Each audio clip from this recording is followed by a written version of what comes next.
এটা হলো আমার অ্যানিভার্সারি গিফট। বেশ সুন্দর কিন্তু গিফটটা, অ্যাডভান্স পেয়ে গেছি গিফট। এই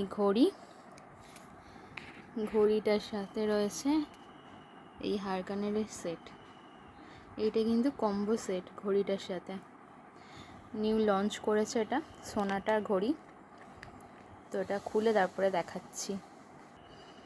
এই ঘড়ি হলো রোজ গোল্ড কালারের, খুব সুন্দর কিন্তু কালারটা। এখন এমনি নর্মাল গোল্ডেন কালারের থেকে রোজ গোল্ড কালারটা বেশ ভালো লাগে। কানেরটাও রয়েছে রোজ গোল্ডের ঘড়ি, আর তার সাথে হারকানের সেটটার প্রাইস রয়েছে 2855। তো এটা যদি আপনাদের পছন্দ হয়ে থাকে তাহলে অবশ্যই কিন্তু মানিকতলায় ওয়ার্ল্ড অফ টাইটান শোরুমে ভিজিট করতে পারেন। এর আর একটা কালার অপশানও রয়েছে, সেটা হলো গোল্ডেন কালার। তো আমার এই ঘড়িটা কীরকম হয়েছে অবশ্যই কিন্তু জানাবেন। থ্যাংক ইউ পুরো ভিডিওটা দেখার জন্য।